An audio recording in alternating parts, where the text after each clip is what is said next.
应该有多过1000个 influencer 我们合作过，1000个 influencer 应该是有 TVB 明星钟嘉欣、秋温啊、彤彤啊、Justina Kwan。那个时候的想法就是，如果有一个 portable blender 可以长得像一个 Starbucks tumbler，那有多好？所以那个 was the idea。飞回来我们做了14天的quarantine，就在一个 Airbnb 住。前面7天呢是做考试，后面7天没有东西做，然后就在那7天里面开始整个东西。很多人的点就是他们可能 send 了20个，没有人 reply 他就讲这个东西不能 work， 其实是那个基数的问题。到现在啦，我们应该破才300次，他的 view 到了20个 million。我可以跟全部人都这样讲，但是会不会全部人都这样去做？28%的人 sometimes they are not the smartest person， 做生意也好，或者做到有一点成绩的人也好，他们真的不一定是最聪明的人，他们可能是最坚持的人 ，dumb enough to start and stay on it。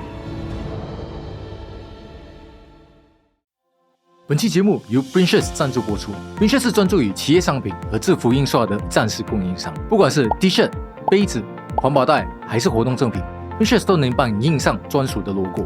帮助你提升企业形象，轻松拓展新客户，留住老客户。欢迎来到今天的节目 ，Andrew， 你能简单跟听众介绍一下自己吗？大家好，我的名字叫 Andrew， 我是 High Blender 的 founder， 所以我的 brand 是 mainly 做一些 small appliances， 就是小家电。去让人家的健康来说更容易去 maintain。我们身边的人都知道健康是很重要，但是不是每个人可以持续，很多人都3分钟热度嘛。所以我们的目的就是想要做一堆工具或者 tools， 让你可以去更容易 start， 还有更容易去 sustain， 所以每个人可以类化更健康一点。Andrew， 你今年几岁呢？我今年28岁，97年。97年啊？那你是什么时候开始创业呢？我是在 MCO 的第一年，就是第一个 MCO 2020年3月到4月的时候，所以大概到现在有4年多，接近5年了，5年了，4-5年下来了，累积起来 for High Blender 那边的 revenue 了，大概会是多少呢？这4到5年来有8个位数，我们现在8个位数，8位数是卖 blender 还有一些其他产品，但是80-90%都是 blender 啊。8位数卖 blender， 讲做到，等一下我们再去讨论这个东西。可以。So，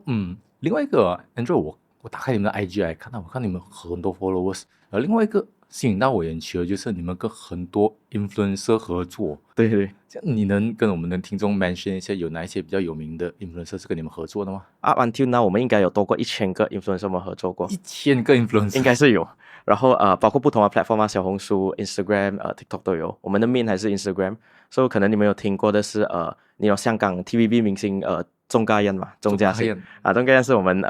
其中一个很早期的。然后马来人里面可能有叫 Shahnaz 也是一个很大的明星，还有几 million follower。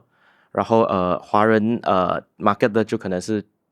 秋温啊、彤彤啊、Justina Kwan 都是我们合作过的。怎样让他们愿意帮你去宣传？等一下我一定要问你这个问题，等一下我们再聊，等一下我们聊，没有问题。我们先把那一个时间线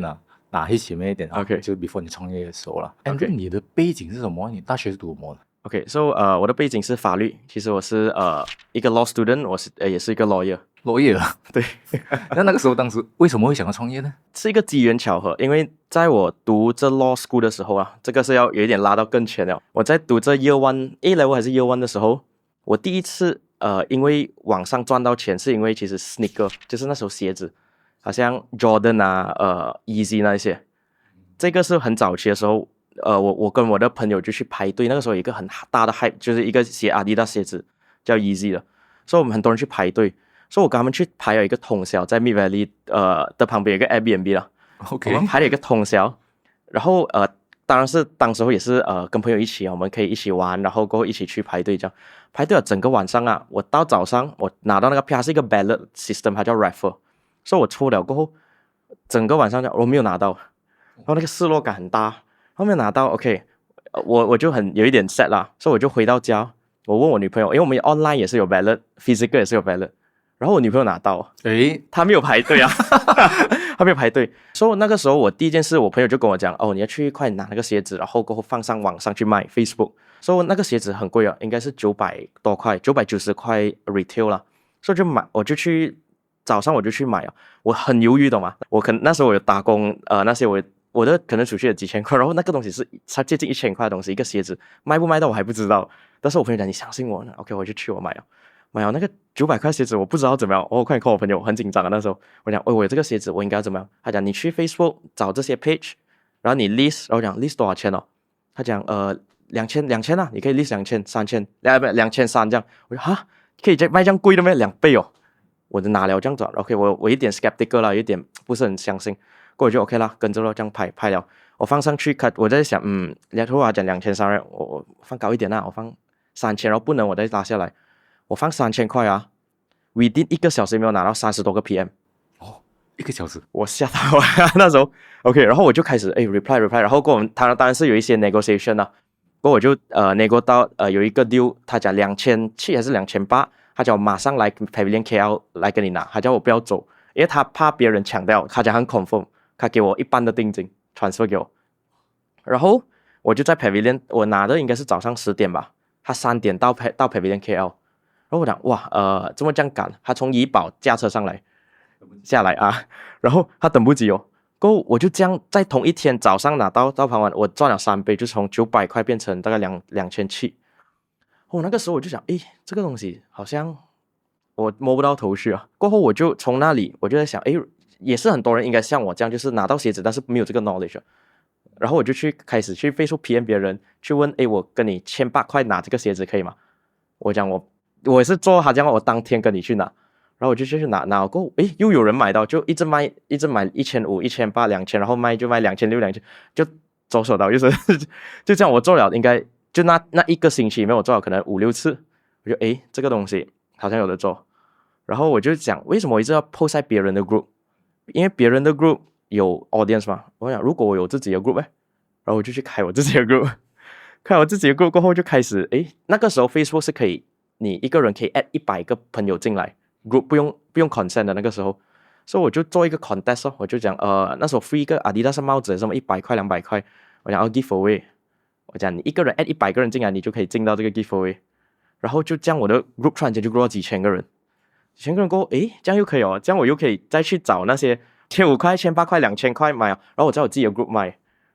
这样我就可以更好的控制。所以其实我就在那2-3个里面赚到我的第一桶金但是第一桶不是很大啦，我第一桶5位数，但是那个时候你不是读 law 吗？那个时候对，我是读 law， 有在读书吗？有也是有，但是就是在课外的时候就这样去做。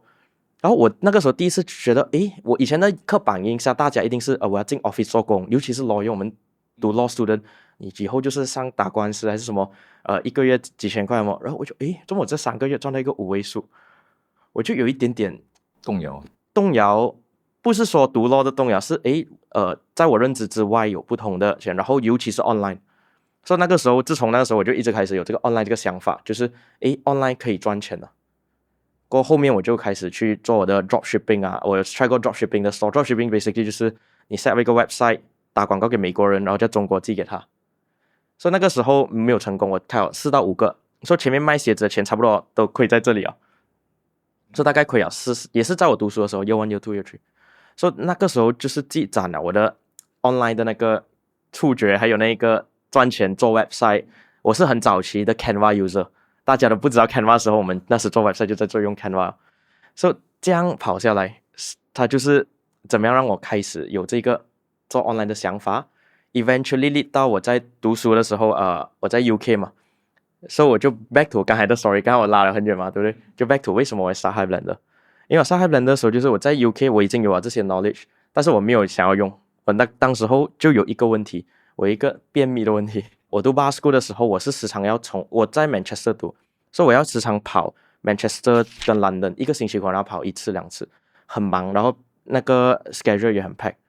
所以没有什么时间吃水果，然后每次吃的东西是披萨打包啊这样，然后可能有时自己煮也是菜不多了，所以我就第一个想法一定是怎么样更容易的方式去吃水果还是蔬菜这样blend 然后我就上网找全部 blender 都是大型的 blender， 就是那种你妈妈或者家里会有的那一种大型的 blender。我的 kitchen 的那个 countertop 就是差不多是这样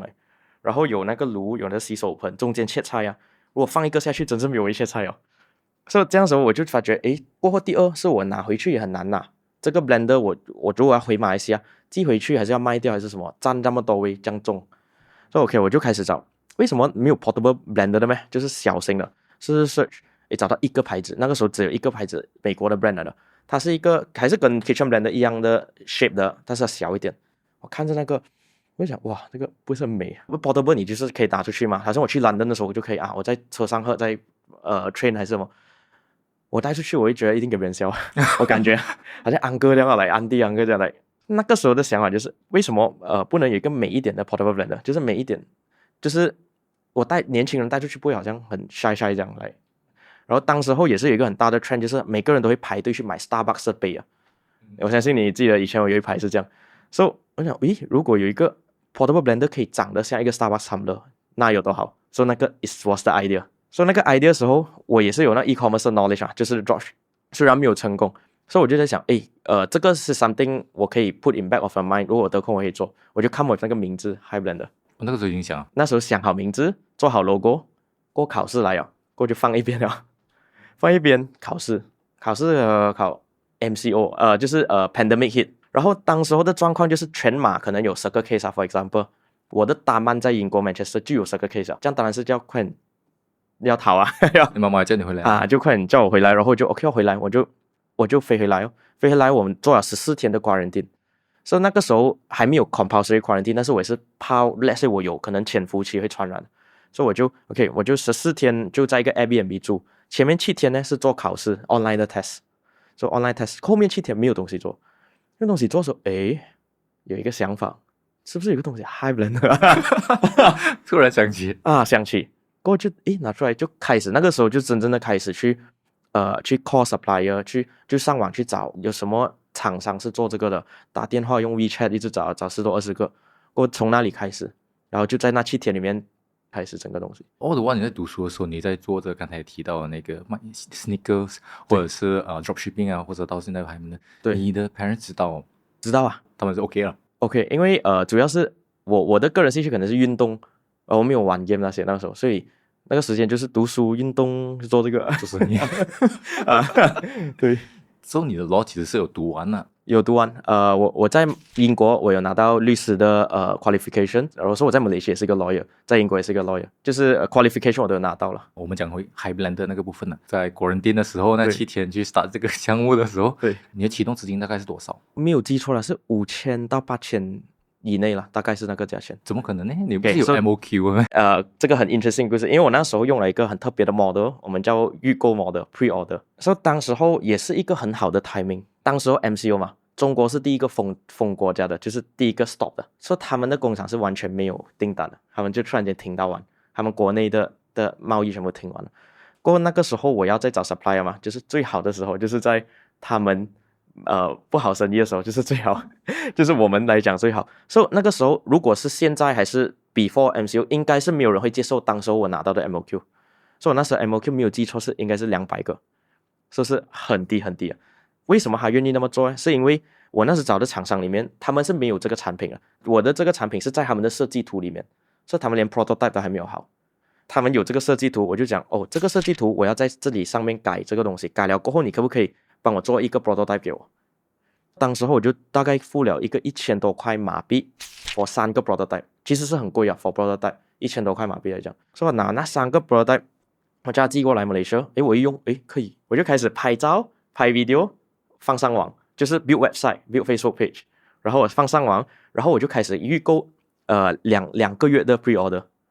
然后2个月 pre-order， 因为以前我是做 dropshipping 嘛，我做习惯是英国美国的市场，然后我又刚从英国回来，所以我就觉得我了解那边比我了解马来西亚多，所以我就开了一个预购去那种西方的市场了。我第一个星期我就拿到30到50个 order 这样，2个月的 pre-order 啊，所以是一个 proven concept， 就是这个东西很新，就是大家看到这种东西很新，大家很有兴趣，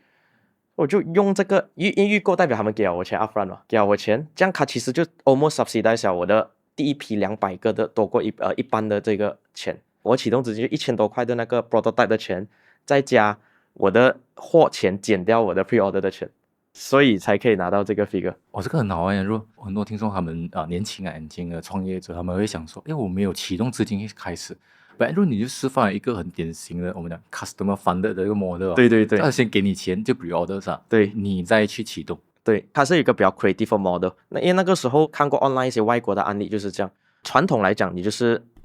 你花一笔钱去给别人去 build 一个 website， 然后再花一笔钱给 designer 去 design， 再花一笔钱去进那个货，然后到头来全部东西到位了过后，有一个东西没有到位，你的 customer demand 还没有到位，你不知道这个东西 customer buy 不 buy。新的 model 其实是应该要先 proven， 用一个最低的成本，我们叫MVP， 就是 minimal viable product， 去 test 这一个 market 有没有这个 demand， 有 demand 了之后你再去做改动，这样的话可以降低那个风险，也降低启动的资金。所以你是用了1000多块去做 prototype，1000多块就 validate 到那个 market demand validate 到那 market demand， 然后这个 market demand 也 subsidize 了我的第一批的货。Facebook 它的广告也是，你可以先给了钱，然后过后它是 charge every 1000块还是 charge every， 这还不是upfront 的，所以这里也是又给到我那一个窗口。所以你拿那个 pre-orders 你就拿去生产啊。对，这样 after that 你是就开始做起来。OK， 中间还有挫折的，就是 OK 我就这样做嘛，做 OK 卖到50个很没有问题哦，我在中国寄给他们嘛，然后 pandemic 慢慢开始扩散到全世界嘛，就是那个 COVID 过后开始美国啦、英国啦全部开始封了的时候，我们的 logistics 从中国就直接上3倍，这简直就是没有钱赚了。然后因为我们跟我们厂商的这个 negotiation 就是讲，我做200个，他可以做给我，但是那个单价是非常高的，是可能是我现在的差不多 double 这样。过我们是做一个 T 阶的一个方式，就是我做200个，你给我这个价钱；我做到500个一单的时候，你给我这个价钱；800个这个价钱；1000个、2000个这个价钱。所以其实我已经知道要 hit 哪个 number 了，就是 OK， 我这200，我一到500，我的价钱我的 cost 会掉；我一到800，我的 cost 会掉。所以这个时候我就是要量嘛。所以我量的时候，这个问题出现了，我的 margin 直接被吃完了，因为这个 logistic 乘3倍的这个问题。所以我下一个想法就是，可不可以在马来西亚也做这个？然后当时就这样换了，然后我就 OK 没有办法了，因为那个时候真的是外国销不了，越卖越多亏越多，所以我就从中国海运过来马来西亚。所以海运过来马来西亚也是差不多需要一个2个星期到3个星期，所以我就在马来西亚开了一个2到3个星期的一个预售，也是可以问。马来西亚第一个星期我卖了50个，差不多50个这样，所以这里也是可以，所以整个东西就这样杀了，从外国变马来西亚。你是什么时候开始觉得自己在做这一个大项目呢？到那个时候都没有发现自己在做一个大项目，是就觉得当时还是一个想法，我还是要做律师。我开始的时候为什么做这个？我的想法就是打个比如我做，因为律师你读完 degree 过后，你要读完你的bar嘛，bar了过后需要做一个9个月的学徒。所以我的想法就是学徒的薪水可不可以乘2？就是我要这个我的 side business 的薪水是可以达到我的学徒的时候的那个薪水。double up 啊 double up， 那个时候是这个想法。所以那个时候做着下，好像就是好像有多过，就肯定有多过啊，有多过。但是当时候你问我当时候的想法，我的确是还没有想到是我要 full go into e-commerce。That's why 我就是之后我还去做了学徒9个月 ，despite 我的公司已经是 build 了。就不小心超越你的大哥的。当时候的想法是超越，但是我没有超越到好像还要替代我现在做的东西。当时还是需要做律师，只是做完9个月过后，那个时候那个想法才有一点变化。所以你律师做了9个月，做了9个月学徒。这样那一个时候你也是同时在做 Hi Blender 嘛？对啊。其实那9个月我有一点放手去让我的团队去做。那时候这样第1年呢，你 Hi Blender第1年的业绩大概是多少呢？我们在头12个月我们就 hit 到1个 million， 准第12个月我们 hit 到。那个时候你是在做这学徒的时候啊。给听众有一个概念一下，你 Hi Blender 的那个价格 range 大概是多少呢？当时候还是现在？当时候呢？当时候是大概200，现在是300，因为我们有做了2次的升级。这样 Hi Blender 来说 ，compare to 其他 Blender 有什么不同呢？除了外观上，所以我们第一个最大的点就是我们的那个机芯啊，那个 model， 我们的 model 是比别人大1圈或2圈，所以那个输出的 power 就差别是不同一个级别，所以我们会高上他们几个级别。为什么这样大包呢？我们一来的时候，我们 aim 的市场就是 premium portable blender。所以他们很多人中国或者小的 Shopee 小的进来，他们就是要做那一个低端市场，就是他们可能卖一个80块90块，我们卖200块嘛，但是他们的quality可能是很快就会那个很快就不能了啦。然后主要因为我们的单位是用 watt， 就是如果你的那个 power 输出它叫 W 了，他们通常市场上的是大概35这样，我们的当时是60。然后第2代我们变80，然后我们最新的这个是240，所以一个字，这个等一下我们就可能可以谈到那个品牌那个产品差异化、品牌差异化。但现在我们讲回来这里，第一个是那个机芯第二是那个刀片，因为我们要做的就是可以打冰的，每个人我们当时候也是还不是很了解，但是很多人一直讲可不可以打冰，可不可以打冰。那我们发觉这个东西我们要把那个 blade 去做一个优化，所以那个 blade 就可以去打冰。那 blade 要够坚固，还有那个 motor 要够强。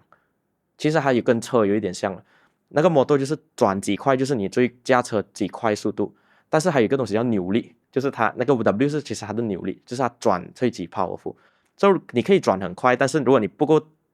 你的扭力不强的话，你丢很硬的东西下去它就卡。所以这个是第一个大差别。第二是刀，第三还有一个是非常危险的，就是如果很多那种 blender 你是可以开的时候你就可以开到它，就你洗的时候不小心按到你的手不是没有了，哇，很危险啊，所以我们就加了这个 system 下去，就是你只可以关紧了过后才可以开，就代表你洗的时候它是不会转的咯。第四，我们就是在讲那个产品的那个 material， 如果你去买便宜的，你一开新的时候你一开修，它会有那 chemical 很strong的味道。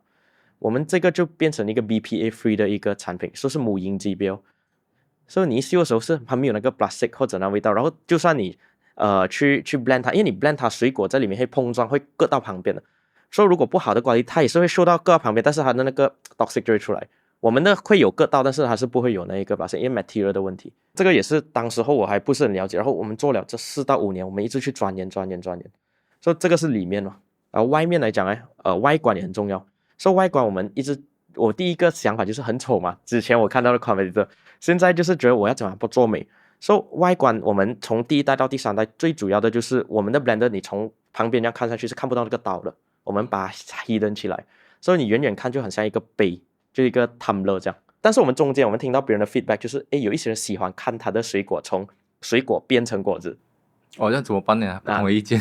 所以这个就来了。我们第3代我们的 design 很特别，所以我们前面盖着刀，后面就没有盖着，所以可能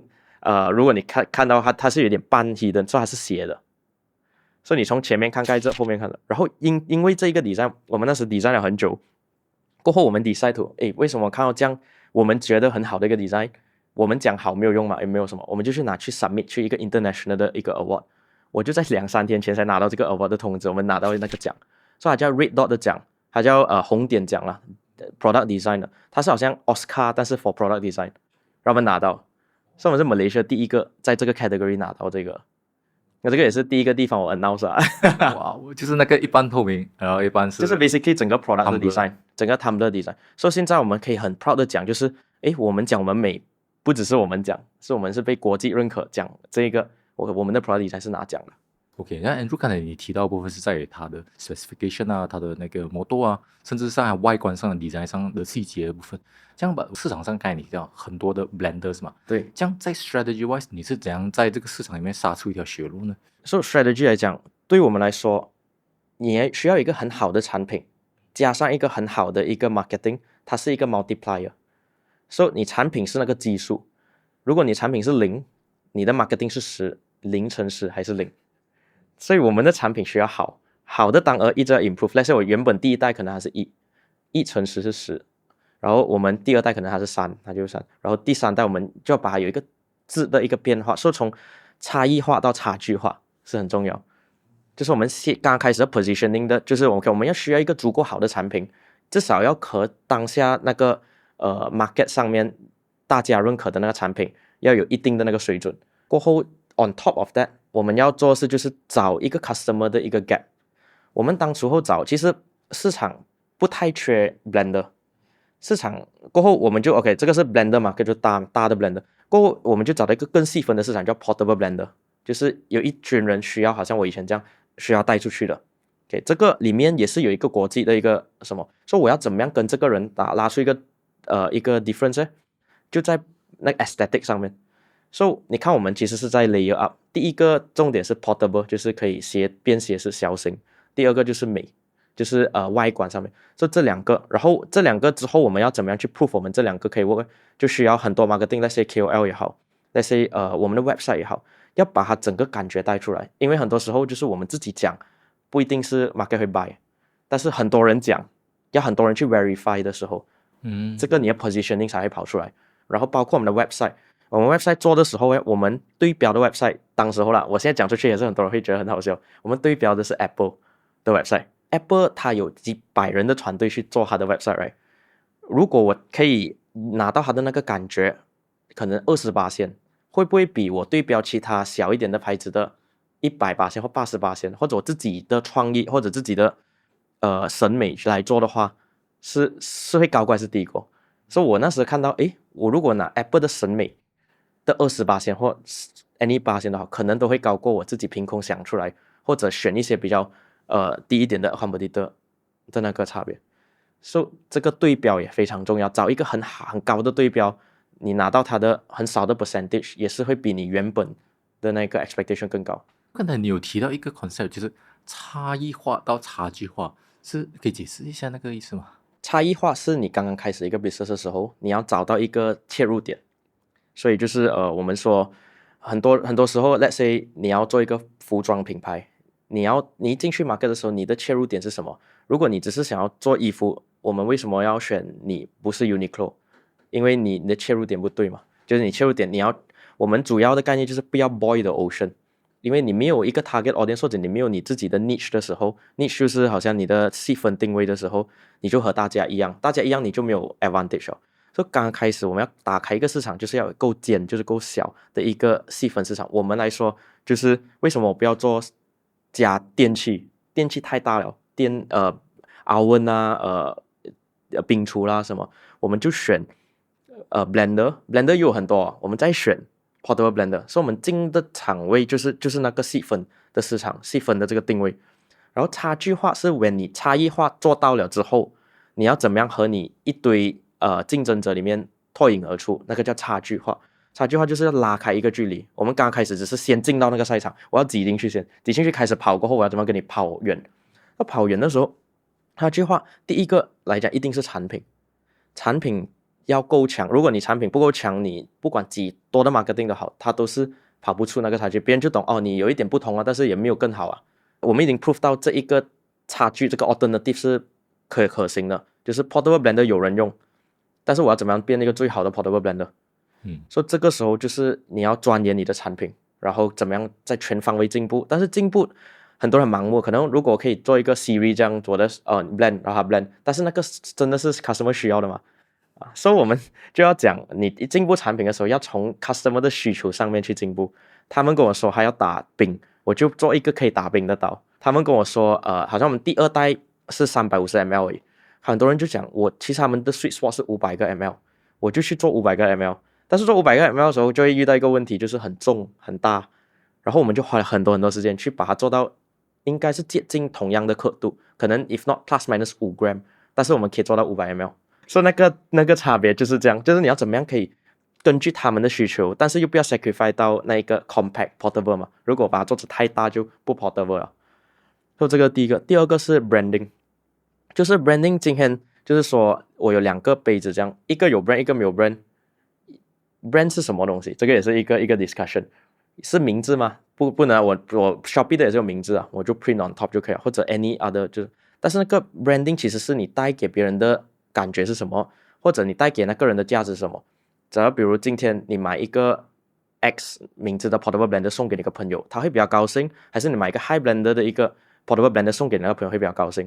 如果他第2个是有高兴，这样还有一个区别，那个区别是什么？就是那个 branding 的区别，因为他得到的那个情绪价值比较高一点。第3个来讲呢，就是你要怎么样 market 你前面2个东西。你有 branding 之后，你要怎么样让大家知道？因为有很多人，我也是看过很多个牌子、很多个产品，他们有很好的产品，没有人知道。这样没有人知道说它是一个好产品嘛？是within 你的 team 里面。如果你要大家知道，就第3个怎么样去推广。然后推广方式一直有 fluctuate 的，可能3年前是 Facebook， 过后变 Instagram， 过后变 TikTok。过后可能之后有更多不同的，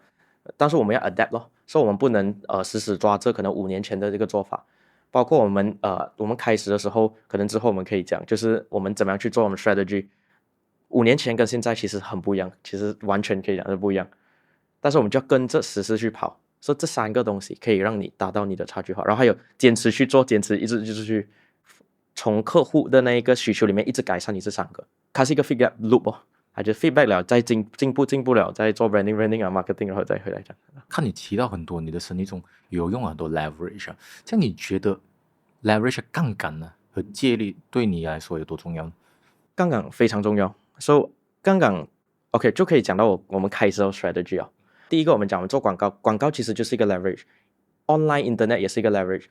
我为什么当时我可以马来西亚人在中国做的一个货，我们可以卖给美国的人，是借了 Facebook 的力，或者借了internet 的这个力。So 借力这个东西，它是它非常重要。第二个就是我们用 KOL。So KOL 其实我们也是借着它的力，只是我们借它力的时候，我们不要去怎么说削它的力啊，也是因为削它的力就是意思是说，就是我叫你帮我 promote， 来打个比如你是我的好朋友，你是一个网红，我 promote 一个有毒的东西，还是 promote 一个不好的东西，如果这个东西被发现，不是也是削了你的力？我借你的力，但是我又拿掉你的力，所以我们要做的就是 win-win 哦，就是我们做一个好的产品出来，找你来帮我代言，然后过后你的 follower 也是会觉得，诶，你介绍一个好的东西，你的 reputation 也上，我也 reputation 也上，那这个是借力。我觉得这个借力，它在不同的 stage 都会有很多用处，但是我刚才就给了2个 example。这 Andrew 你就说到点上了，你是怎样找到这样多的 KOL 帮你代言的？秘诀是什么？其实没有秘诀，秘诀可能是脸皮要够厚。这个让我慢慢跟你解释啊。为什么我讲脸皮厚呢？当时候我们其实是其中一个小的 brand 啊，开始做 influencer marketing。如果你去想回去的话，可能 before MCO 啊，只有大的 brand like Samsung、LG 特有请 influencer 的，很少小的 brand 或者 local brand 会去这样做。所以是从 MCO 的时候，我是因为看到外国有几个案例，他们这样去做，所以我就讲，诶，怎么Malaysia没有什么人这样做啦？我试下啦。他的方法很简单粗暴，他就是我也看过，他的名字叫 Gary V 啊 ，basically Gary V 他的 model 很简单粗暴，他讲如果你刚刚开始你的 business 的时候，你没有资源，你没有什么，你有的东西就是时间嘛，对不对？为什么不要用你的时间去运用一下？然后我那时候就 literally 每天晚上我 draft 一个很 genuine 的一个 email， 我不懂我还找得到那 email，but basically 就是打个比如你是 influencer 问你的名字，然后我当然是我去做 research about 你。然后我要讲about 你先，我为什么看到你的 account， 然后过后我讲我是 Andrew， 我刚刚开始了这个 High Blender 这个东西，我是新的 founder， 我没有经验 whatever 啦，就是我新的 founder， 然后我就讲我为什么做这个产品，我的使命是什么，就是我要让别人更健康啊，因为在这个 pandemic 的时候，然后我的产品有什么用处，然后我产品因为那时候够新，那时候市场上没有这样的产品，然后介绍给他了之后问他。你可不可以我想要送给你去尝试，如果你喜欢的话你可以 post 一个 story 也好whatever 也好，但你不喜欢你不要 post 也可以， so no pressure。 真的有 reply？ so 他的 reply 可能不高，刚刚开始的时候我就把它做，我就 send 100个，100个不能我 send 300个，300个不能我 send 500个。so 这个很多人的点就是他们可能 send 了20个没有人 reply 他就讲这个东西不能 work， 其实是那个基数的问题，就是那个鸡够大吗？脸皮够厚吗？我20个的时候没有放弃，我就 send 100个。我真的是我自己个人就是不要讲我 team 了，当时候可能头1-2年，我自己应该是 send 多过接近1000个 email 应该会有 email 或者 DM 啦。然后他们的 reply 你，然后你就送过去。对，然后他们就 post 出来。不是每一个 post， 但是他们很多都有 post， 很多都有 post。对。所以你不是讲说你要给他钱啊什么样的？不一定。当时候其实大多数都是不是没有，因为我们也没有钱啊那个时候。对，其实你就是要很 genuine 的出来，因为我们也没有要 try to portray 我们是一个很成熟的 brand 还是什么，我就直接跟你讲，我的名字叫 Andrew， 我是这个 founder， 我刚刚开始这个东西，我有一个很好的产品，你在 MCO 嘛，你锁在家里，我这个家电小家电可能你可以尝试一下，也 good for 你的 content，good for 你的什么，因为当时候我相信也是有一个时机的这个成分在啦，因为当时候很多。MCO 嘛，全部大的赞助都被后停了嘛，没有 event 去，然后大家也是想，他们还是要持续输出 content 给大家嘛。所以 content 的时候有什么 content 可以在家里做？就是家具了。所以那个时候其实全部小家电的那些很多品牌都是在那个时候上来的。刚才你讲的那个 true story 啊 ，true story， 你不要骗我们听众，没有骗你，我没有骗你，真的没有骗你，真的是看了 Gary V 的 video， 然后你照着做，对，然后真的可以。对，其实很多人。我也是有跟我朋友这样讲，也是有一些早期啊，就是有一些朋友太想他们讲不 work， 然后我就问他，第一句问他真的，就像 Gary， 我就看 video 是这样，每次他遇到那个人讲不 work， 他就问他你 email 了多少个人，那个讲30个、50个，多少个人 reply 1个啊这样，然后为什么你可以拿那么多？因为我就这样乘我如果你50个可以拿到1个嘛，等你要拿10个，你要多少？500个，就是这样然后当然中间你可以 optimize 一下你的那个 pitching， 要去进步一点。这样的话可能你50个里面可能10个里面可以拿2个，过后10个里面可以拿到3个这样，然后就乘上去我们都是这样做 reverse engineer。我看你现在你们的 IG 有13万的 followers， 对啊，大概对13万，而且很多 reels 都很爆哦。这样很多人其实才会这样想，我同样我也是做 reels 啊，为什么很多人同样做 reels 啊，他做不到你这样的成绩？是有什么东西是他们不知道的吗 ？OK， 很多我可以我也是可以跟大家讲，因为主要是也是 Gary Vee 的一本书，最新的叫 Day Trading， 去年的 Day Trading Attention。所以我看了那本书过后，我就在去年的大概8、9月的时候开始这个 practice。其实之前我们也是有不同的 method， 等一下我们可以细谈，就是那个 stage 我们怎么样去做。但是你讲现在，因为我们是从去年12月我们是58000的 follower， 今年现在4月我们有13万，所以我们翻了1倍 in 3个月里面。所以这个是这个 method， 我要讲这个 method。所以这个 method 其实就是它有一个图啦，你们可以去看那本书。但是我省略来讲，就是你要先选你的 target audience， 他们叫 cohort， 就是因为你做 content 真的太多 content 有可以做internet， 所以你要做的这个 content 是给就是 let's say 你的 target audience 是男生喜欢改车的一个中年男生吗？还是你是要喜欢去皮拉蒂的这个女生，25岁的这个女生？For 我们的 example， 我们的 target audience 可能是25岁到40岁女生，住在 city 的可能他们是有 active lifestyle 一点的。所以这一个是要他们这个 characteristic 这个特征是我们要的人嘛？所以我们做的 content 就是应该做 for 他们，不是要 try to again 不要 try to avoid the ocean， 因为我们可以做一个 cater for 改车的一个，然后旁边放一个 blender， but 这个是我们要达到的什么？所以我们要达到是这一班人嘛。所以 OK， 你先选定你要达到的人是谁，他可以有好几个 cohort 都可以，但是你要 to start with。然后第二个就是要做 content cater to 他们在什么 platform 多？这些做皮拉蒂他们是在 LinkedIn 多还是在 Instagram 多 ？For 我们的经验，我觉得他们在 Instagram 多，不一定的，是要去 test 他们在哪里。找到 let's say OK， 这样我就选定了，我要这一堆女生的 audience， 然后这一堆这个 platform IG， 然后再下一个就是你做了那 content 过后，有任何 content 有 overperform， 就是爆的时候啊，它的爆的定义不是说1 million view 100,000 view， 就是比你的基数，大概比如你 average 是1000的 view， 它有一个 video 3000，它其实就是好过你其他的。从那边你再去挖深一点，就大概比如那个 idea 是可能a day in my life 这样 ，let's say a day in my life， 那个东西 work 过后，你就可以在那里做一些变化，也再做多一个 a day in my life，instead of 他去做 Pilates， 他去做 yoga， 然后 feature 你的 product 或者 any other， 所以那里挖深了过后，另外一个就是你可以打广告，那个时候因为你已经有一个比你其他 content 更好的那个，你可以打广告。第4个就是你要去做分析，你 post 了1个礼拜的 video 过后，你去看回去 ，OK。哪一个 perform 比较好，然后好为什么好，坏为什么不坏，做多一点好的，做少一点坏的，然后就会回前面就重复。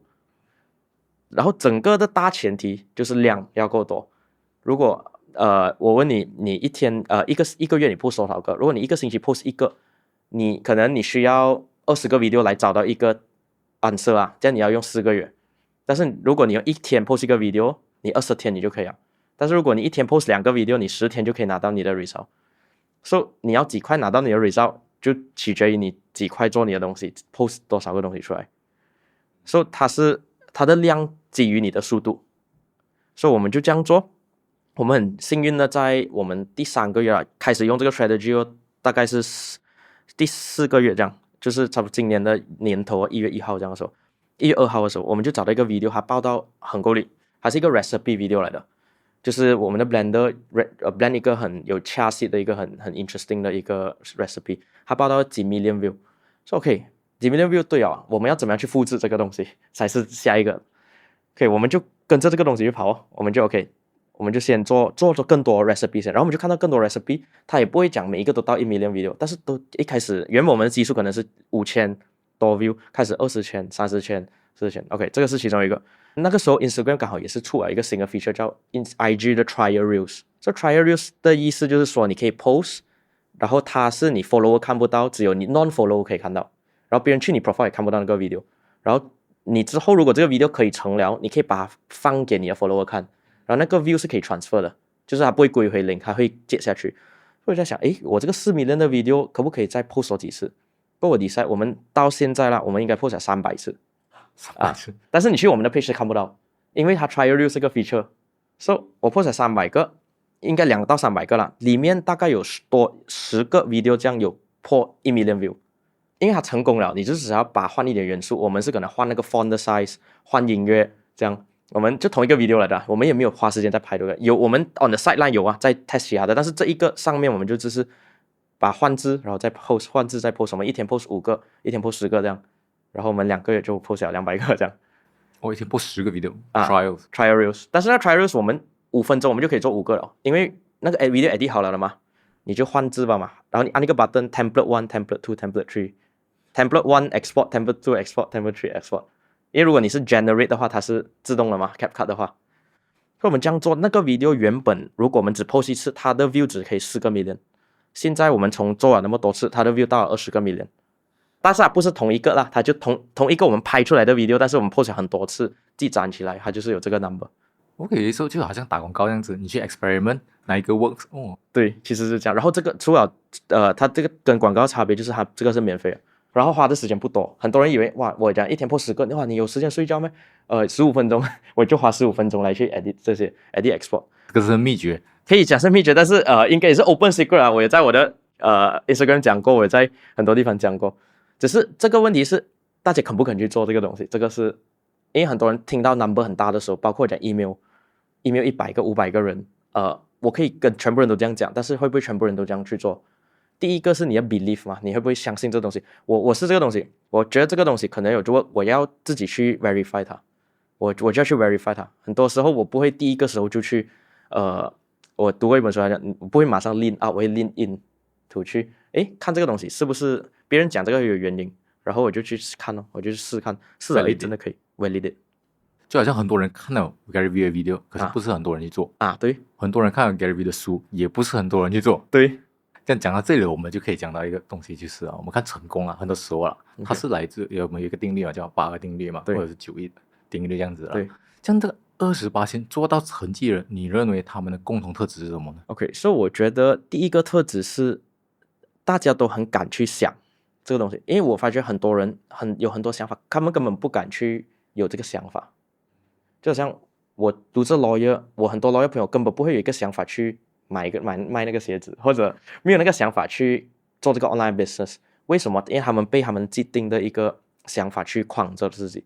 for 我的话，我是觉得，为什么我不能花一些 let's say 看 YouTube 或者玩 game？ 如果我是有一个玩 game 的人呢，因为我花这一点时间去尝试这个东西，也不会影响到我这个嘛。但是它可以开出来的那个支线 cost 可能是无限的。所以第一个，我觉得是要去敢有这个想法，或者敢去 dare to dream 嘛，就是敢去想。第二个其实是你有没有讲到做到，就是你就刚才跟我们讲，看了这本书，你有去 act on it 嘛？就是今天我们可以看1年，我们可以看100本书，或者一个人1年看1本书，可能那28%的1本书，他 act 100% of 那1本书，他带出来的可能多过一个人他读100本书，但是他没有去，他只是读 for 他的读 for intellectual is good also just that sometimes 我们要 apply in life。第三个就是你要怎么样不要放弃哦，就是我觉得28%的人 sometimes they are not the smartest person maybe and then also sometimes 一堆人是 dumb enough to start and stay on it so 就是我们虽然有时候我们讲不是真的是做生意也好，或者做到有一点成绩的人的好，他们真的不一定是最聪明的人，他们可能是最坚持的人。所以这3个我觉得很重要，敢去想，想了过后要就是想了过后要去做，讲到要做到，最后要坚持哦。做了过后有没有坚持去做？因为可能很有可能你做的时候，他不会马上看到 result， 然后坚持哦。像 Andrew 我们讲到这个成功啊，很多听众他们都会这样想啊，就是你成功可能很大理由跟你的背景啊、运气啊有关。那么在你看来啊 ，Andrew， 你觉得你做到今天这样的成绩是因为你的背景和运气吗？背景会影响到你的是可能思维和时间。打个比如今天可能我需要在我读书之外我要打很多份工，可能我就不会有那个时间去想 about 任何在我支线里面以外的东西。但是我觉得那个它不会有问题的原因是它会有一点问题，但是它主要的是还是基于说你有没有那一个想法去要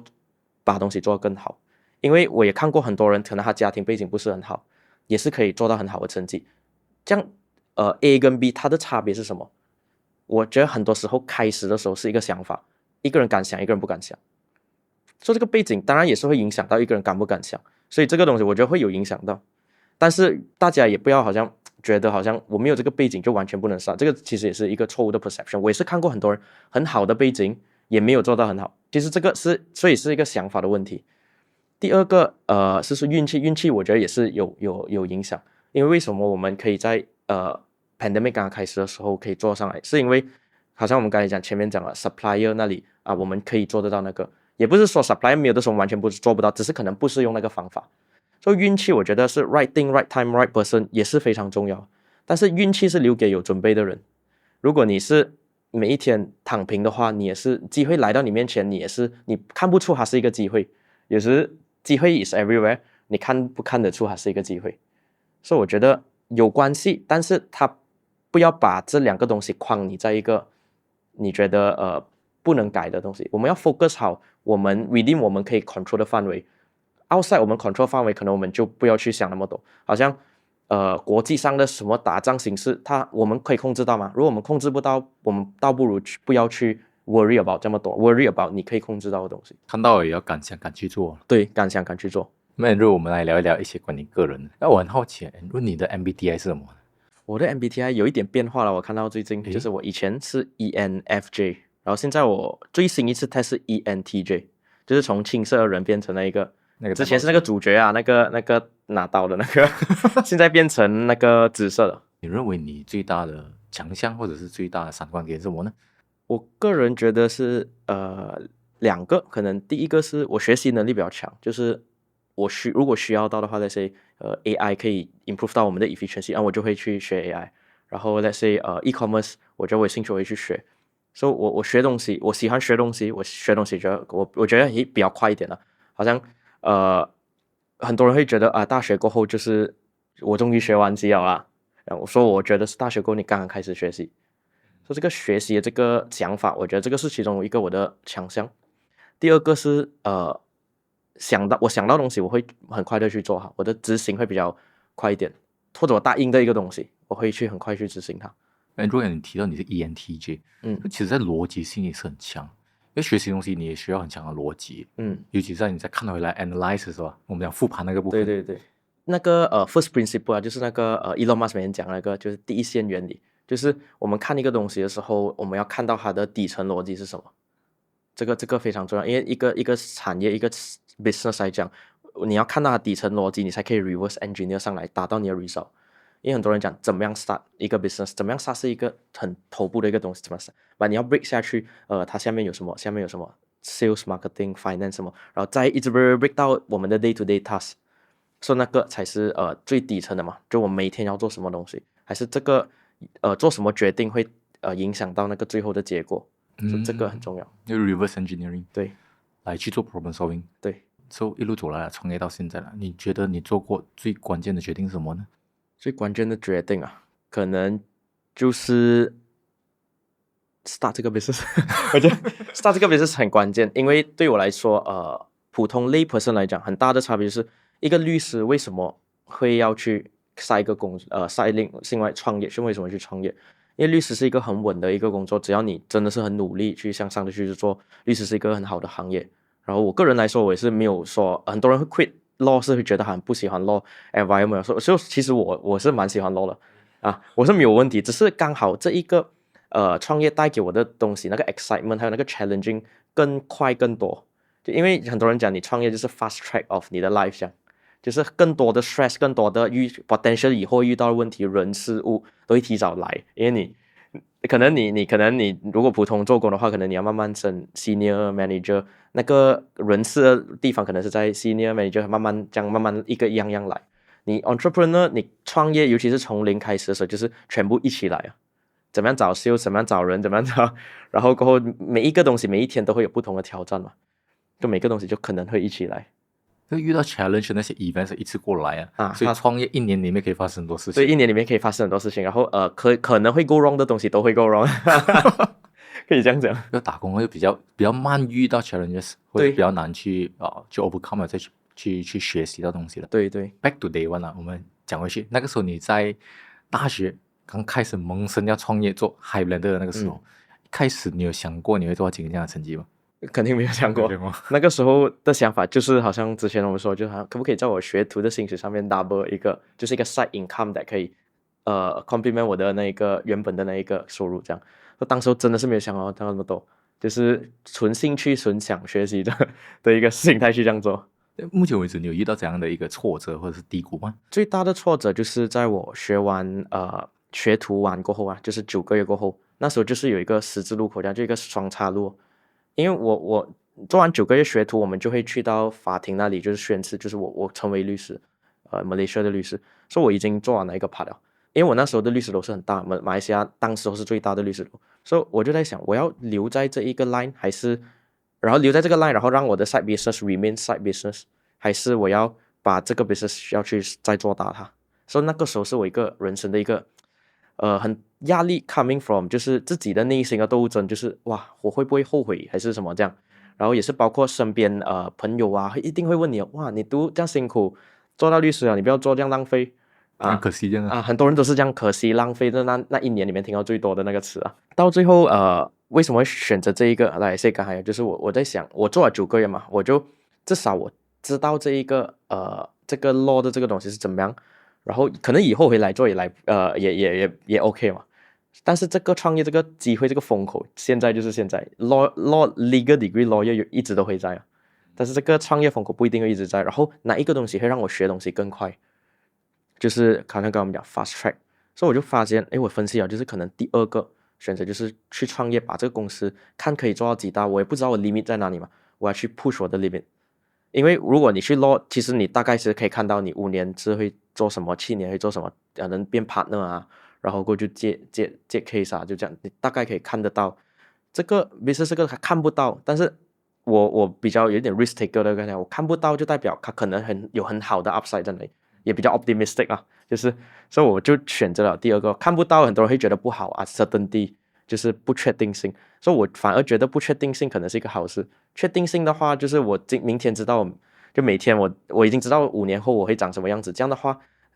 它好像不够 exciting 啊。我来讲的话我想要去 push 我的 limit， 可能可以做到一些我平时想象不到我做的东西， which is 这一路走来我5年前根本没有想到我们会有这样的 journey。 所以这一个我觉得是为什么我会选第二个，然后也是当时候的 struggle。But at least 你是去做了 experience 了9个月，这个也做了，你 feel 到它的不同了。对，其实我是可以在读完拿到 bar school 过后就直接完全投这个，但是当时候我就选了一个比较safe 的一个策略就是我不要risk 太多，就是我不要好像以后30岁40岁我不要想回去后悔当初如果做律师会几好，所以不如我做9个月，这样我10年过后我想回去我有做那9个月不会什么嘛，就不会后悔。我只想要我不想要后悔我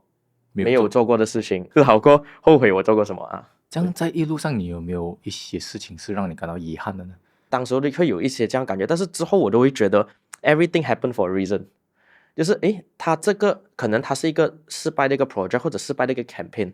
但是我都发觉他到后面我们 connect 那个 dot 起来的时候他是帮助到我后面的这一个 decision 的。因为可能我在 year 1遇到这个问题，就是幸好我 year 1遇到这个问题，如果 year 4遇到这个问题，我的亏损会更大，或者那个波动会更大。所以这个可能当初会觉得有一点 struggle， 但是我现在看回去我尽量都是会不要去一直想 backward， 因为你想 backward 你就是会很 depressed， 你想 forward 你很 anxious 嘛。所以我是比较 try to live in the present 虽然我是会有预判然后 reverse， 那个其实是一个 calculating risk 的一个方式，就是怎么样去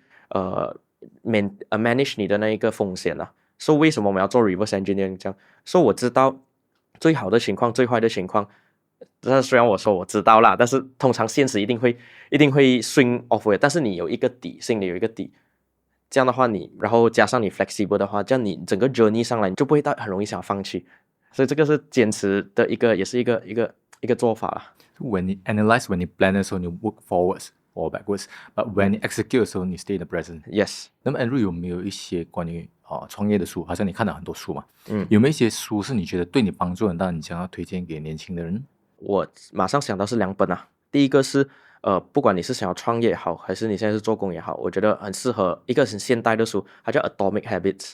这 Atomic Habits 它是一个很好读的书。然后我刚才前面的这样多 journey 来讲，我发觉到一个蛮重要的点叫 self discipline。self discipline 就是你讲到做到，你要 make sure 你 show up。然后其实这个东西它会逃不出这个东西叫 habit 的，就是你有没有这个习惯，就是你醒来你洗脸刷牙，它是一个连贯性的一个动作。所以在这本书里面，它解释了这些 habit 要怎么样去 build 那个 habit， 要怎么样 break 不好的 habit。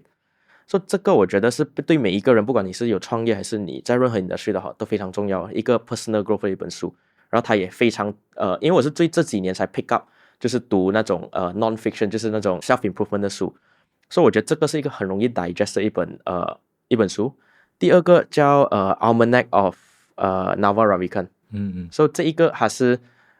一个很出名的 multi-millionaire 了。所以它里面有讲了很多他的take on wealth and happiness。然后这本书也很特别，它在里面有特别讲，就是你不需要读完它整本书，你去目录看它，你需要哪一个你就直接读它。然后在里面我觉得最重要的一个 chapter 就是我认到最多的是杠杆，那个 leverage。他讲了就是我们有4种杠杆。第一个是 labor， 就是你可以请人去帮你去 expand。第二个是 capital， 就是钱。第三个是media。第4个是 tech。So 我在这4个里面，我就看到，它真的是非常重要。然后 tech 可能 e-commerce 来讲，我们 utilize internet， 我们 utilize e-commerce website， 可能是 tech。第3个，为什么我们今天在这里做这个 podcast？ 我为什么在我的自己的 page 我们会 post 这么多 content， 或者在 Instagram 是 media？ 因为现在是一个 one to many 的一个时代，你拍一个 content 可以1000个人看到，以前是要演讲，你演讲100个人就100个人看到。然后 of course capital 跟 labor 是比较 low 一点的 leverage， 上面2个的 leverage， 所以大家要 understand 这个东西。还有那个书，我觉得那个书就是 whoever 要创业，我觉得 before 还要知道那个借力要怎么去借。有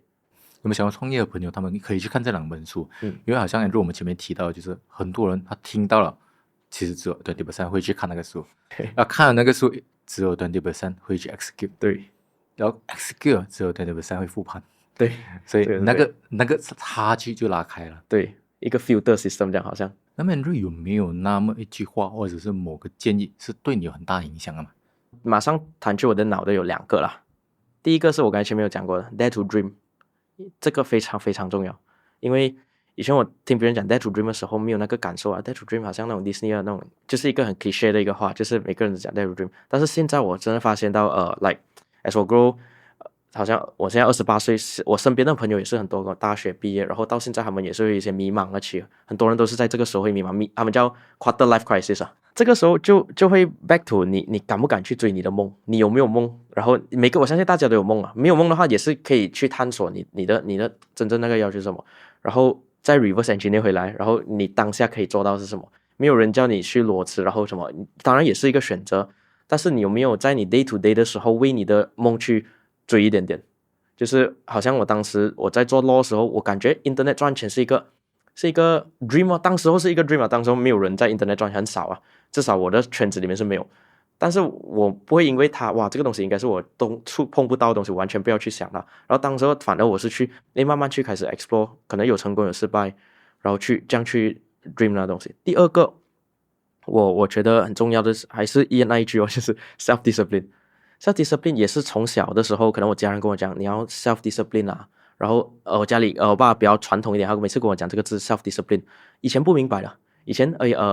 中学可能睡觉睡很迟啊，讲你要 self discipline 要早醒，然后做一些 productive 的运动也好 whatever 也好，以前不明白，然后长大自己出来创业的时候，哇，这个 self discipline 这个东西原来是那么重要了，就是讲到做到，这个东西对你的 reputation 也是很重要，然后你对你自己的 promise 也很重要。今天我讲我一个星期要去 gym 3次，我有没有真的做到？我有没有每天早上醒来或者做完工作有没有去？因为这个是你对你自己的 promise， 你要一直不断的对你自己的 promise 去 fulfill， 你的 confidence 才会上来。很多人就问你要怎么样变更自信，你要怎么样去什么？自信其实是你要不断的去 fulfill 你自己讲到你做到的东西。如果你自己讲到都做不到对你自己的话，这样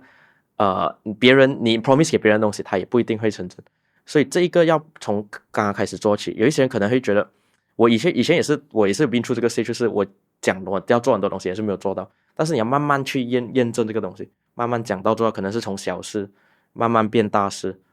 所以这一个东西，这两个很关键，敢去 dream， 敢 dream 好过后，你要 be very disciplined about yourself on whatever goal， 不管你是要做 YouTuber 好，你要做musician 也好，but 你有没有 put in the work， 讲到要做到，然后要一直 show up， 不要放弃。你提到那个 dare to dream 的时候，讲了一个很好的一个 point， 就是在于 dare to dream， 然后每天去追梦一点点。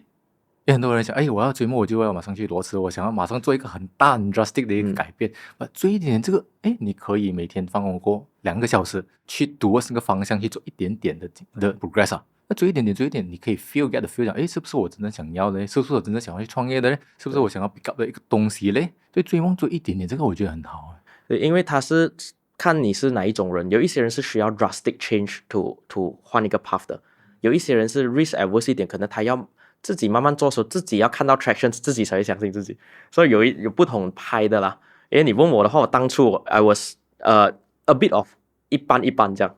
我有 make 一个 massive 的一个 change， 但是我也是有慢慢再去看，所以是要取决于你是哪一种人，然后用一个适合的方式去让你很舒服。主要是要去做啦，主要是这样。你也可以有很多想法，你没有做的话，不管是大的 change 还是慢慢做，你都是要做嘛。对于那些他不敢去 make drastic change 你不要 stay put， 你可以做一点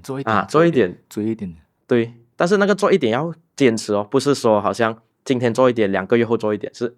每一天做一点，或者每一个星期做一点，然后要 show up， it's about showing up。今天你心情不好，我也是要 show up。今天你今天生病，我还是要去，就是要有那个 show up 的心态，因为很多人会怕 responsibility。所以我觉得，如果你要创业也好，什么 as 我们 grow 也好，我们在不同的时段、不同的岁数会有不同的角色，不要怕去 take on responsibility，because 你要成功或者你要变更好的时候，更好的人他在这个社会就是要承担更大的一个责任。为什么你会那么 respect 一个企业家？因为他的 responsible 是很多人的饭碗，或者很多人这个 market 一个很主要的需求，他创造出来，他担了那一个责任。所以如果你想要变一个更伟大或者更成功的人，你就要很顺其自然的，你需要接起更多的责任。然后另外一个 Andrew 你提到的是在于 self discipline，然后很多你在讲这个东西，很多我们在 Atomic Habits 这本书也是可以去看到同样的一些说法。那个我想要 pinpoint out 就是在于你提到的 show up 去 keep the promise 其实是对于听众来说，我想要补充的是，其实你是在 build up 是你的 identity。对， so if 你 break promise， 你对自己的看法，你的身份就是其实我讲我是一个企业家吧，我一次又一次让我失望，那个 identity break 下来，这样你怎样去 build 那个 habit 它也是 match 不到，因为你觉得我讲的跟我想的是2回事我不觉得我是这样子的人。对，所以 showing up 去 keep up to 那个 promise 其实你在 build 这 identity你 confident。 还有就是那个书也是有讲过，就是你先要想你已经是成为那个人了那个 identity。所以如果你想你已经是一个创业家，你要想创业家他一个成功的创业家，他每天会做的东西是什么，然后你尽量去做它，然后去说。所以很多人就觉得我很渺小，我们大家都很渺小，其实只是你要去 reverse 回来就是你想要做到那个人具备的条件是什么，我们去 fulfill 那个条件，我们去创造那个条件。很多人是觉得我现在没有这个条件，我以后也不会有这个条件。其实我们现在全部的条件都是我们以前 set 的 goal 或者看到的未来，我们创造出来的一个条件，就是要去学出来就是好像我没有 let's say 我没有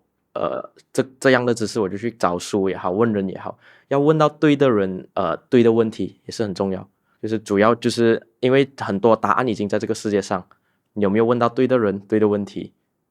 是你拿到你答案的关键。刚才我们有提了一个部分呢，就是很多年轻人可能他们有一些想法，他有 dream， 有一点想法，到最后还是没有去实行。你觉得问题出在哪里呢？我不知道这一句话够准确没有，但是我感觉可能是比较眼高手低的概念。眼高手低就是我想要打个比如，我想要做一个我看到很多很成功 influencer 的一个 lifestyle， 我眼睛看到我想要那个东西，但是他的能力还没有到那个地方，所以就是或者他的执行力没有到那个地方，所以他就会有形成一个差距，就是你理想中和你现况会有一个差距。所以这个差距要怎么样去 break 你也是还有一个东西很重要，就是很多人要东西很快，就是我今天创业这个东西，很多人就讲我要 get rich quick， 有什么 get rich quick 的 scheme 嘛？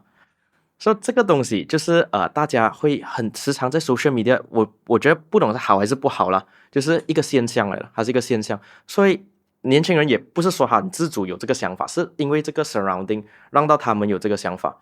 但是他们要怎么样去 break through 这个东西，其实他就是要认清那个事实先，就是你要懂在 social media 或者网上，因为你朋友有 sometimes 他们 show 给你看的东西是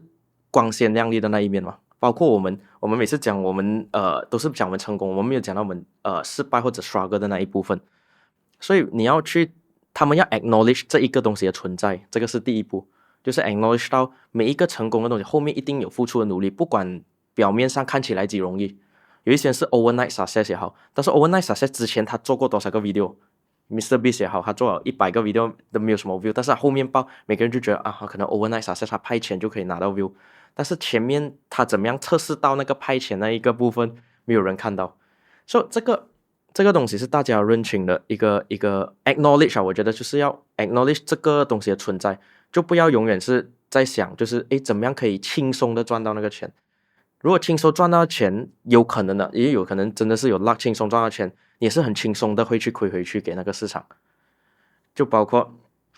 你赌博也好，可能你赌博你很容易拿到那钱，但是你很容易输回去，因为它不是真正靠你积累上来的 foundation 跟 knowledge 去赚到的那个钱。所以我觉得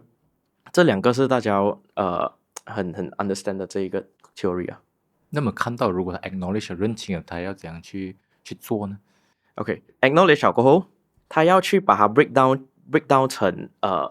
actionable 的 step， 因为有时我们真的是今天我要月入过万，打个比如月入过万每个人都想要，但是你要怎么样真正去做？所以你要先看你的目标和你现在，打个比如现在我薪水3000块，我要看我中间差的东西是什么，然后包括是机遇的人也好，你的 knowledge 也好，你要怎么样去爬上去嘛？所以你 figure out 你要把它 break 成 let's say 你要在3年里面达到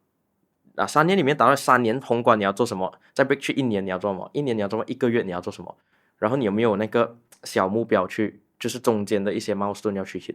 所以我觉得你要，因为很多时候我们就看到这个东西很大，我们就不能做到，我们就放弃了就每个人都想要做网红，每个人都想要做很出名的 YouTuber， 但是我都没有 camera， 我都没有什么，但是你有没有想过，你要去看回别人，那个人他 start 的时候他是怎么样呢？可能也是用一家电话一个人，然后慢慢去开始，这样他可以这样做。如果你看到很多人都是这样做，这样是不是你也是要 start 这样呢？不是因为你看到他成功，这样你要马上 duplicate 他成功的 model 吗？别人成功的 model 是经过时间的考验去，所以他要先认识有这个东西，然后过后再去从低这样去慢慢做上来。所以我觉得这个是一个比较理想的一个状态了。在你看来啦，你觉得在马来西亚现在的大环境里面呢，有没有一些市场的缺口是年轻人可以去注意的呢？马来西亚有很多缺口，因为马来西亚是一个比较适合创业的一个国家，暂时我个人认为，因为如果你看去中国、日本、韩国，他们很多巨头也很高的 competition。马来西亚 vs 我们比较 lay back， 我们其实有很多牌子也没有被 disrupt， 很多空间在中间。所以打个比如，你只是去一个 grocery 也好，你去 grocery 也好，你去看那么多个牌子，有哪一个牌子是没有新的一些概念的，还是那个牌子在那里很久？可能那些都是你可以突破的点。vs 在中国可能不管每个品类，它都已经有一个新的牌子这样出来，然后有一个龙头，然后他们的资本也非常大。然后第二个就是中国还有中国的方式，我们要去中国也是很难去进，美国也是一样。但是我们的 strength 真正在马来西亚就是我们会很多种语言，如果是华人来讲，特别是我们可以 understand 美国的 culture， 我们也可以 understand 中国的 culture。所以这两个 culture 的时候，你可以学它的 strength， 你也可以学它的长处，然后 beat 它的短处嘛。然后你可不可以整合一个方程式是可以适合马来西亚人呢？所以这一个，然后我们包括我讲我们的创业成本也相对低。为什么？因为打个比如，你是新加坡做工的，你3000块新币换过来可能是10多千马币，但你在马来西亚可能是4500的薪水，4000薪水，你的 opportunity cost 会比较低，因为你放弃的是4500而不是12500。所以这个我相信也是一个马来西亚暂时有的机会，可能我不知道它会几久，但是也是一个机会。然后第二来讲的话，就是是个什么？打个比如现在 AI 其实也是非常非常火，它火表面上你是看它火 generate picture 什么，但是你要去看的是它这个东西怎么样可以disrupt 一些 industry 或者 efficiency。就是以前我们可能需要很多script writer 写文案也好，现在其实你就不用文案的人，你就可以直接用一个人顶10个人，其实是很轻松。如果那个人是很厉害用 AI 的话，所以这里来讲，我们马来西亚有那么多传统企业 F&B 也好，manufacturing 也好，他们真的了解这个吗？然后我相信他们也很多也不是想要自己去学这个东西，所以你可不可以去学这个东西 ，provide 一个 service 给他们？就这个，如果你是讲 service line 来讲的话，你的启动资金就更低哦，因为你只需要你自己跟 ChatGPT 的 subscription 还是什么，但是你需要够知道，然后怎么样可以在他们的公司里面去发挥到一个作用，然后 provide opportunity。所以这个是我觉得2个蛮大的风口，就是做一些品牌化的东西在 consumer goods， 然后 service about AI to 传统的企业，还有第3个。可能是可以说就是个人品牌啊，我觉得个人品牌是很重要。就是今天只要你有 attention 是一个很好的 currency。现在就你有 attention， 其实你要变现是一定会比没有 attention 的人变现容易很多。所以今天可能你看到最高薪水的打拳的人 boxer， 可能他不是最厉害打拳的人，他是最出名，可能 Jake Paul 啊，他不一定是最厉害打拳的人。为什么他们之间的差别就是Jake Paul 他有很多 attention 在他身上 ，attention 是一个很贵的 currency 现在，所以这一个也是building 个人的 IP 也好，或者你是普通人也好，你要 build 一个你自己的 community， 然后过后你有 community 过后机会就会出现，因为别人会来找你。这个是很多年轻人他 when 他 nothing 的时候，这个是一个很好的切入点，因为有时间嘛。对，你有时间，你就有机会做到这一点，他不需要很多资金去 start 的。对，然后要有一个长线的思维啊，就很多人包括我有听过别人问我，就是为什么我要去做？我看不到它的 monetization 在前面，就是我看不到盈利的一个。我现在做，我每天花2天去做，还是每天花3个小时去做？在我今年不一定会赚到钱的哦。对，但是你有没有够长线的思维去看？因为很多时候他们赚不赚到钱，前面都是不能的，然后突破一个它就有一个 exponential growth。So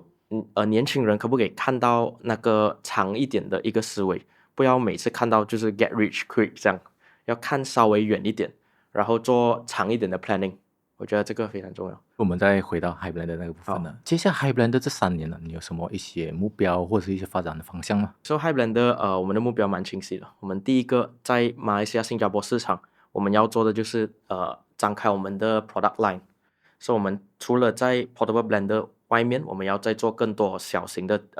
家电，是可以 improve 到别人的 life and health 的。所以包括我们最新出的是咖啡机，就是 portable 的咖啡机。所以我们是第一个在马来西亚这样做的。就是你应该看过很多 Nespresso 也好 Nescafe 也好的咖啡机，但是我们现在做的是 portable 的咖啡机，你可以带出去，带去 office， 带去爬山，然后可以自己 heat up 这样。所以这个之后都是在马来西亚，我们会再 expand 更多不同的产品，因为我们这里有一群很忠实的一个顾客群，然后我们也有是一个很扎实的 foundation 啊，在马来西亚。然后之后我们的 blender 方面，我们现在第3代是非常成熟，然后又赢了这个红点的奖，所以我们现在是在找着机会要去不同的国家，来Southeast Asia 也好 Asia 也好，就做 distribution 的 model， 要去到不同的国家，就把这个产品，因为我们的产品现在如果是在 on paper 来讲，比起国际的大品牌，我们都是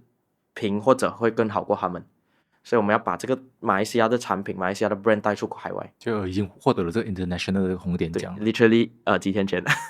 刚刚收到 email。这个真的是我们马来西亚的其中一个骄傲，我们也是非常高兴的。像 Andrew， 如果今天一个年轻人，他可能刚起步，就要听了这个 podcast， 听了你的故事，他受到启发，他希望有一天可以做到像你这样的一个成绩如果今天他来找你，你会给他这样一个建议呢？如果你有任何的想法，先去敢敢去想它，不要自己不要因为身边的人去 close down 你的想法，因为 whenever 我们要去问 opinion 的时候，你应该要问离你够更近的人，不是与你自己更近的人。So 你问了那个过后，你敢有那个 idea 过后，就是要有如果现在没有 self discipline， 要开始 cultivate 这一个习惯，讲到做到，想到就要去做，做了之后要去坚持坚持了之后，坚持这个事也是很hard 的一个 part，因为真的很有可能你3个月、6个月都看不到 result， 但是不是盲目的坚持，坚持中间要有复盘。复盘的意思就是说，你做了一个东西，它有 result 还是没有 result， 你要去分析为什么它有 result， 为什么它没有 result。很多人就会一直分析好的，我做这个做好了，为什么它好这个做对了一半，然后你也是要分析做不好的东西为什么做不好，然后就要把好的东西重复做多次，不好的东西减少，就是 mistake。你可能每个人一定会做 mistake， 我也是一个相信 mistake 的一个人，就是失败是成功之母这一句话是真的就是你要足够多失败，但是你那失败不是盲目的失败，失败了过后要learn，可能你还是会踩回同一个坑2次，这样不要3次不要4次就是你的 knowledge 成长的速度是其实你可以极快学，然后不要重蹈覆辙多少次 in 你的 life 这样你就可以越来越上一层楼。我觉得self discipline 然后坚持是非常不容易的，我相信每个我们到现在我还是在学怎么样可以更坚定、更坚持、更 discipline、更敢的 dream 更大这样。其实它是一个 ever， 它不会说是你到一个时候你就我已经拿到这个，它是学习，还有包括这3个东西都是一个 ever growing。然后如果要讲第4个，就是一直要有这个学习的心就是不管今天我们做到马来西亚可能我们是做到第1的 portable blender， 但我们要怎么样去向外国学习，然后再做更多做更好，不要说是很容易满足这样。但是 be grateful 也是一个很好的东西就是我也是说不要太满足，意思不是说你 present 不要 be grateful， 还是要 be 很 grateful， 但是就是一直要精益求精就是要去不断的活到老学到老，这个是应该是比较虽然是一个很旧的一个小学，我们每个人听过了，但是很多时候是在我们长大过后才可以真正领悟得到。我希望听说他们在听的时候，比如讲说感想或者是失败是成功之母self discipline或者是活到老学到老不应该学习这些东西，其实去内化这个 episode Andrew sharing 这些 concept 的比较 modernized thinking， 就是 self discipline 背后是什么，感想背后是什么，去听清楚后面的意思是什么。我希望听众可以 get 到这个部分对，还有一个很重要就是我发觉我们去真正了解一个 concept 的时候会有几个 stage。第一个是听过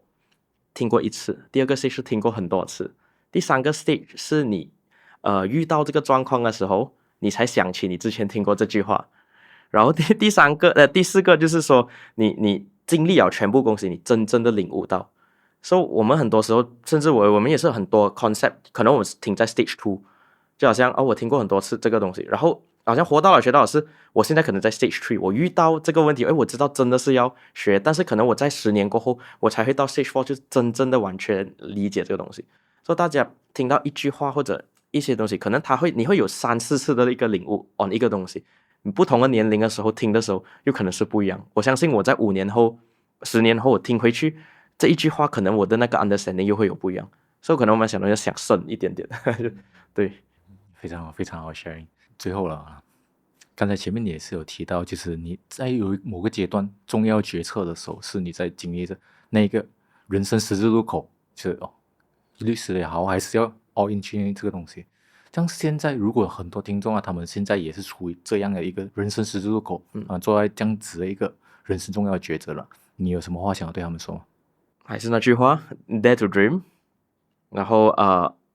慢慢开始，就是你想要做变化就是要 act now 了，持续问对的人对的话，然后持续学习，因为我们是没有一个 blueprint 的，每个人的 life 都是不一样的，所以你的决定是你要自己 craft 你的 blueprint 出来，然后要 be flexible， 就是你的 blueprint 可能会有走差错跟你的 planning， 但是不要太 down off 一个东西它没有顺着你的意去发生，因为人生如果每个东西顺着你意发生的话，它就不精彩，是吧？精彩是因为有上跟下，它不是平的，所以有上跟下的时候你就要去好像冲浪就是 embrace 那一个东西，然后调整心态，持续调整持续学习，我觉得这样才是一个可持续发展的一个东西，就不要把东西抓死在一个 goal， 太好像我达到1个 million 我就可以了，其实是要持续的一直去做，你的人生才会更精彩，所以一直去复盘学习执行，其实就是这样。